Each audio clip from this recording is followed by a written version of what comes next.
Bonjour à toutes et à tous, je suis ravie de vous retrouver aujourd'hui pour cette nouvelle vidéo qui sera en point lecture. Alors, la publier juste après mon bilan lecture de 2020 fait que il va y avoir certaines redites, notamment dans les livres que j'ai présentés la dernière fois et les livres que je présente aujourd'hui, mais je tenais quand même à faire continuer mes points lecture et qu'il y ait une suite logique entre celui que j'ai publié en octobre dernier et aujourd'hui. Voilà, comme ça me fera mon point lecture de janvier, étant donné qu'aujourd'hui je filme, nous sommes le 31, dimanche 31 janvier, et ça me permet d'entamer février sur de nouvelles lectures et des nouveaux petits objectifs pour le prochain point lecture. Alors aujourd'hui j'ai 1, 2, 3, 4, 5, 6, 6 et demi livres à vous présenter. Je vais passer plutôt rapidement sur eux, notamment parce que j'en ai parlé il n'y a pas très longtemps. Je vous propose qu'on commence tout de suite. Alors ce qui me fait très bizarre, c'est que moi j'ai l'impression d'en avoir beaucoup parlé autour de moi, que ce soit à des amis ou sur Instagram, donc j'ai l'impression d'avoir parlé 1000 fois de ces livres, mais en fait je me rends compte que mon dernier point lecture remonte au 7 octobre il me semble, et du coup, j'ai pas l'impression d'en avoir beaucoup parlé sur YouTube. Je vous propose qu'on commence tout de suite. Dans mon dernier point lecture, je vous quittais avec Silo de Hugo Weavy. Il y avait encore mon marque-page, je pense, à un bon tiers du livre. J'ai ici l'édition de chez Actes Sud Babel, qui est une maison d'édition que j'aime beaucoup. Donc dans Silo de Hugo Weavy, on va suivre le shérif Holston qui en a marre d'être enfermé dans ce silo puisque la société est regroupée dans un bunker qui fait une centaine d'étages sous terre. Le shérif n'en peut plus, sa femme est sortie du silo l'année d'avant, elle est allée au suicide clairement puisque sortir du silo est à la fois interdit, tabou et acte de, comment dire,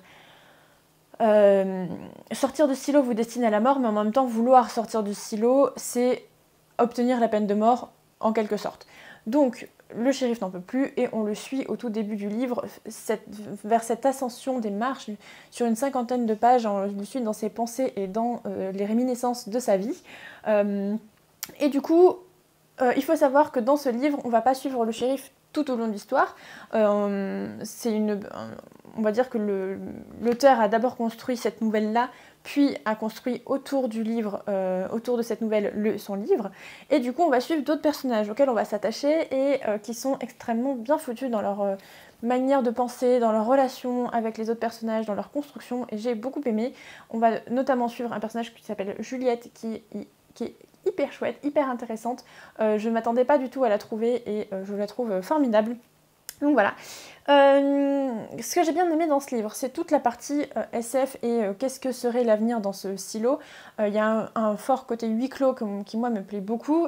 C'est quelque chose que j'aime généralement beaucoup en fiction, le côté le huis clos, puisque je trouve que ça permet de vraiment développer les personnages et leurs angoisses. Et alors, bon, c'est un petit peu sadique de dire ça, puisque étant moi-même très angoissée, c'est vraiment pas drôle, mais de pouvoir les voir évoluer dans leurs propres doutes et les voir les dépasser, je trouve ça assez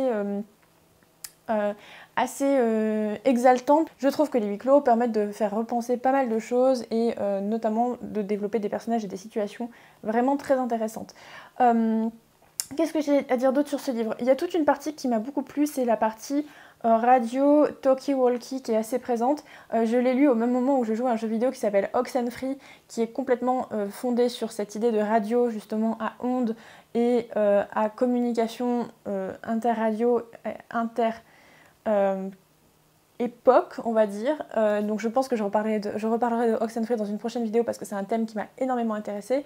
Et du coup, à ce moment-là, j'avais un peu une fascination pour cet objet de communication que je trouve hyper intéressant. Et voilà, ça m'a beaucoup plu. Le premier tome peut se suffire à lui-même, je pense. Il y a un tome 2 et un tome 3, notamment le tome 2 qui repart sur les origines de cette société post-apocalyptique. Et on m'en a dit beaucoup de bien, même si apparemment le tome 2 est assez pessimiste, pas très drôle à lire, et en plus il donne envie d'enchaîner avec le tome 3.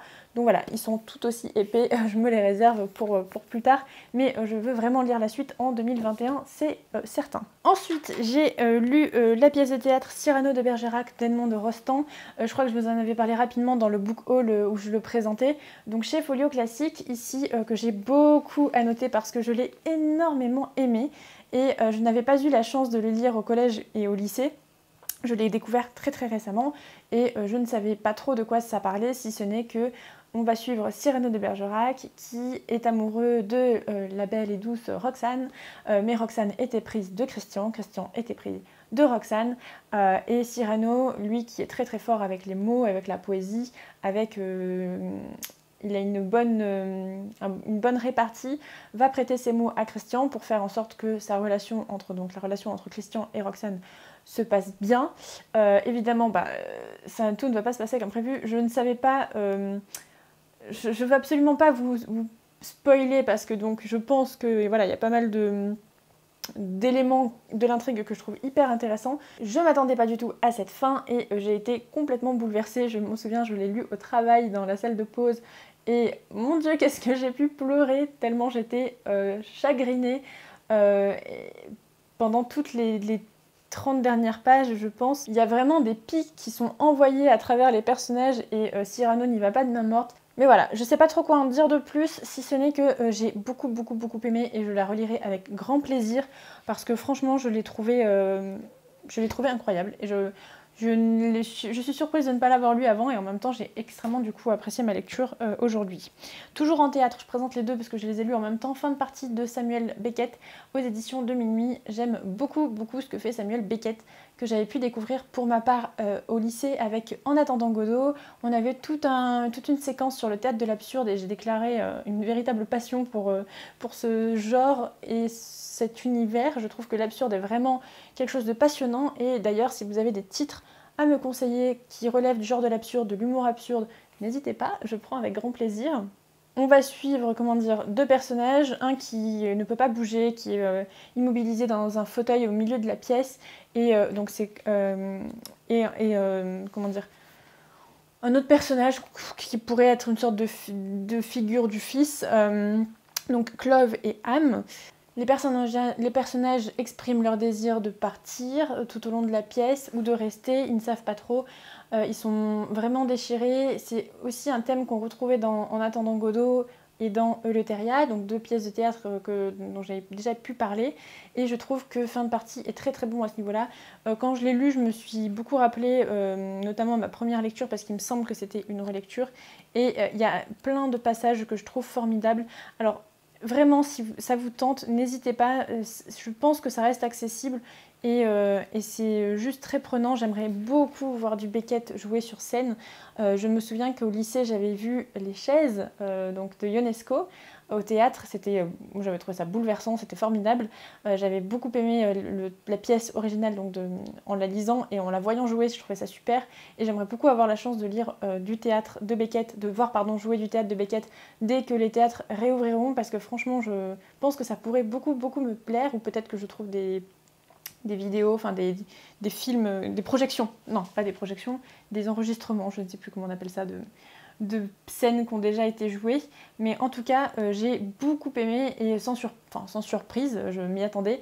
Je lirai d'autres livres de Samuel Beckett cette année, je sais plus trop, je crois qu'il en avait écrit pas mal. Là j'en ai lu 3 de sa part et oui, il en a écrit pas mal. Et il a écrit des romans aussi, je ne savais pas. Donc romans, nouvelles, poèmes, essais et pas mal de pièces notamment. Voilà, j'ai hâte de lire les autres titres de l'auteur. Ensuite, j'ai lu Anne de Green Gables de Lucy Maud Montgomery dans une magnifique édition de Monsieur Toussaint Louverture, qui est dans une version reliée, irisée, absolument magnifique, que je trouve formidable. Voilà, très belle, qui est une saga canadienne, je crois, en 7 tomes, et qui est donc retraduite actuellement par cette maison d'édition. Le tome 2 sort en février, je crois, et que j'ai hâte, je me fais une joie de le lire, la couverture est absolument magnifique, j'ai hâte de lire la suite. Ce que j'aime beaucoup, je parle un petit peu de la maison d'édition, j'aime énormément le soin apporté au livre, il y a des détails de partout et c'est quelque chose qui me plaît beaucoup, notamment dans le code barre, il y a des petits mots, à la fin ils prennent le temps d'expliquer quel papier ils ont choisi, quelle police d'écriture, quel grammage, enfin moi c'est des trucs qui me passionnent et du coup le voir écrit, je trouve ça très chouette. Donc dans Anne de Green Gables, on va suivre une petite orpheline qui s'appelle Anne, dans les années 1850 je crois, qui va être adoptée par un frère et une sœur qui tiennent une ferme, sauf que eux à la base voulaient un petit garçon et ils se retrouvent avec cette petite fille. Il y a eu une erreur en fait dans la demande. Et du coup, au début, ils veulent s'en séparer, puis finalement, ils vont garder la petite avec eux, notamment parce que Anne est un feu de joie vivant. Elle s'émerveille de tout, elle est absolument passionnée par le monde qui l'entoure, elle a un regard très poétique sur chaque petit être vivant autour d'elle. Elle a une imagination débordante, elle a une passion pour la littérature et les mots qui est vraiment formidable. C'est une héroïne que j'ai beaucoup aimée, qu'on voit évoluer jusqu'à devenir une jeune femme, enfin une bonne adolescente, une jeune femme, voilà, entre je dirais 16 et 17 ans. Et du coup, c'est d'autant plus chouette de la voir grandir. Ce que j'ai bien aimé par rapport à la série Netflix, parce que moi j'avais découvert Anne de Green Gables avec la série Netflix, c'est qu'il y a le côté un peu moins hollywoodien, dramatique en moins. Il se passe peut-être des choses, c'est plus doux, on va dire, voilà, c'est plus doux, c'est plus... en termes d'action, je trouve que ça se rapproche plus de La Petite Maison dans la Prairie, vous voyez, au niveau des épisodes, c'est plus... ouais, ça prend plus son temps. Et alors, au niveau de la narration, c'est plus raconté. On va moins vivre les événements, ça va plus être Anne qui va raconter à la tante Marilia ce qui lui est arrivé dans la journée, les catastrophes qu'elle a pu vivre. Et c'est du coup un rythme assez particulier qui fait qu'on prend le temps aussi de lire chaque chapitre comme il vient et on n'est pas forcément happé dans l'action. Il y a toujours une espèce de petite... alors pas morale, mais évolution du personnage à chaque chapitre. On voit comment ses actions la font grandir et aussi les personnages autour d'elle. Et c'est vraiment très chouette. J'ai beaucoup aimé. C'est pas un roman qui se dévore, je trouve. C'est pas un roman qui... Vers la fin, j'ai ressenti pas mal de choses parce que les actions quand même sont beaucoup plus audacieuses. Mais j'ai trouvé ça extrêmement touchant. Et surtout, moi, le gros plus du livre que j'ai apprécié, c'est son héroïne et la manière dont elle vivait le monde autour d'elle. Et voilà, ça me parlait beaucoup et j'étais très contente de la rencontrer dans son format papier. Et je vous lis juste les 4 petites lignes qui décrivent Anne, je trouve, à merveille. Âme de feu et de rosée, elle ressentait les plaisirs et les peines de la vie avec une intensité décuplée. Ensuite, j'ai lu le tome 1 de la nouvelle saison de Lou de Julien Nil qui s'appelle Sonata. Là c'est pareil, j'en parle assez dans mon point lecture précédent, donc je vais aller assez rapidement dessus. Donc c'est aux éditions Glénat, ça vient de sortir en fin d'année 2020.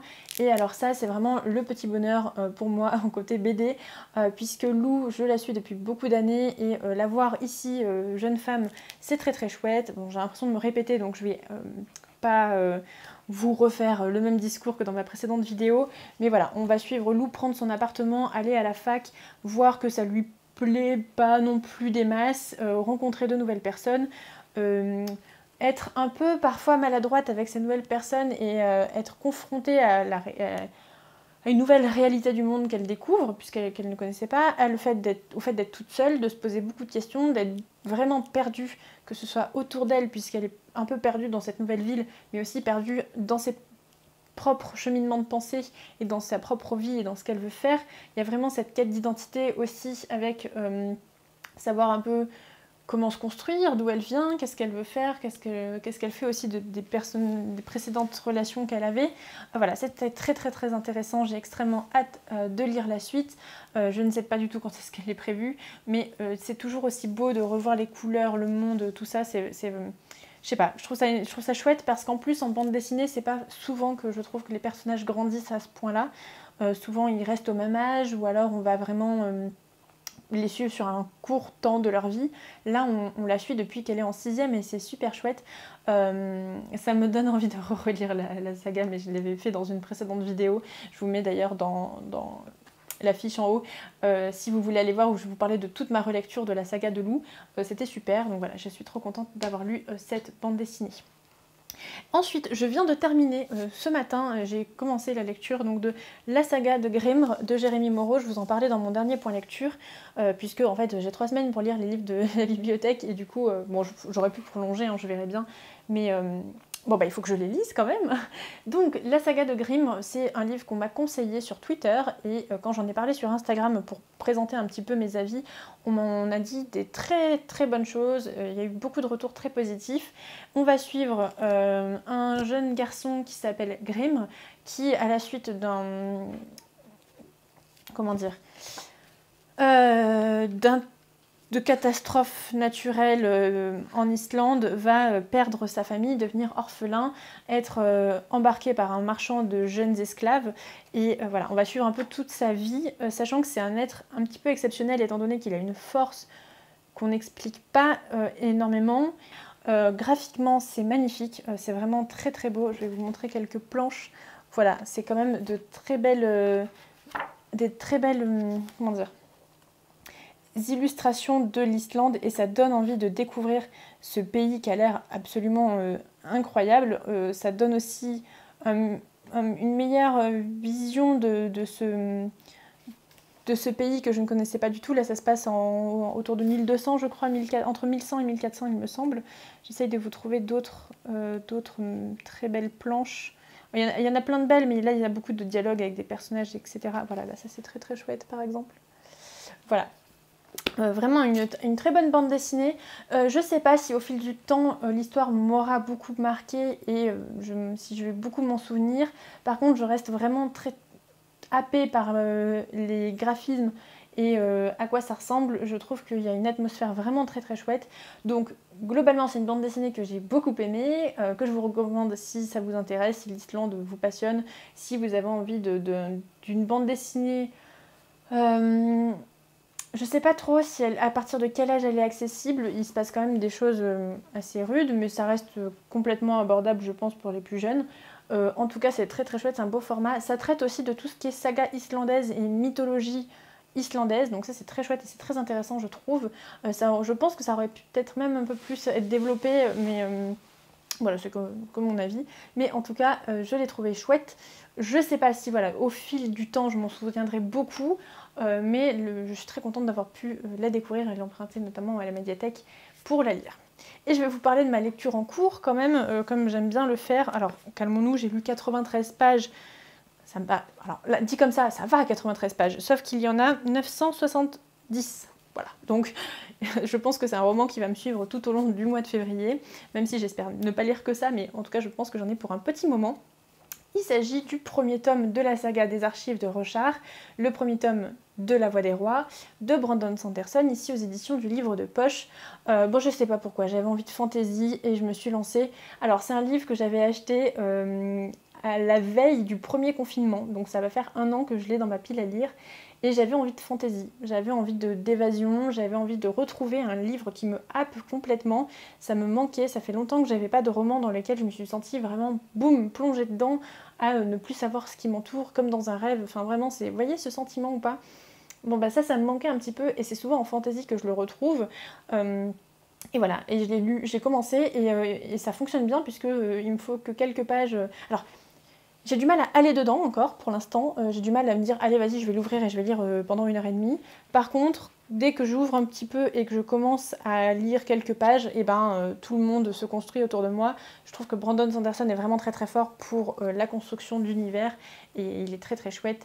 Il a une bonne narration de ses personnages, il arrive à nous faire rentrer dans ses pensées tout en étant en même temps dans la globalité du monde autour de lui, et du coup ça rend les choses absolument formidables. Donc j'en ai pour un petit moment, mais je vous avoue que petit à petit je commence à être de plus en plus intriguée par ces personnages, et j'ai hâte de juste vouloir me blottir dans mon lit et passer l'après-midi à le lire. Pour l'instant je découvre encore un peu son histoire, ouais, quand même une 70 pages j'ai dû lire parce que ça commence à la page 19. Je vous avoue, je n'arrive pas encore trop à saisir de quoi ça parle. Ça a l'air d'être une fresque et une épopée de fantaisie assez magistrale. Et pour l'instant, je saisis juste le tout début de l'histoire, que je commence à prendre en main, mais je comprends pas tout. Je sais juste qu'on va suivre un personnage qui s'appelle Kaladin, qui voilà, lutte depuis 10 ans dans une guerre insensée. Et c'est un personnage que je trouve dès le début très attachant, qu'on va suivre dans cette roulotte de... On le suit dans le chapitre que je viens de lire là, il est dans une roulotte d'esclaves, et en fait j'ai pas pu m'empêcher de penser à l'introduction du jeu vidéo Skyrim, où on est dans une roulotte d'esclaves justement qui vont à la décapitation et à la peine de mort. Voilà, ça c'est le tout début du jeu vidéo. Et j'avais cette image en tête, enfin je les voyais dans cette espèce de carriole là dans les montagnes ou sur les routes, et voilà, l'histoire on va dire commence comme ça, et ça parle aussi déjà de magie. Il y avait une scène de combat juste avant où un personnage essaye de tuer un roi, enfin ça a l'air quand même assez grandiose et assez compliqué à saisir. Ce que j'essaye de faire, c'est de pas trop m'inquiéter et juste de prendre l'histoire comme elle vient, et je verrai bien ce que ça donne. Pour l'instant, j'aime beaucoup. N'hésitez pas à me dire si vous avez déjà lu cette saga.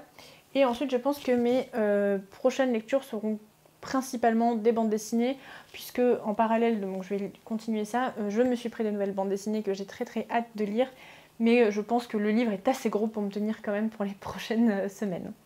Voilà, je vous remercie beaucoup d'avoir vu cette vidéo, j'espère qu'elle vous aura plu, que les livres présentés vous auront tenté, qu'il n'y aura pas eu trop de redites et que vous aurez pu naviguer dans la vidéo comme vous avez voulu, selon ce qui vous intéressait le plus.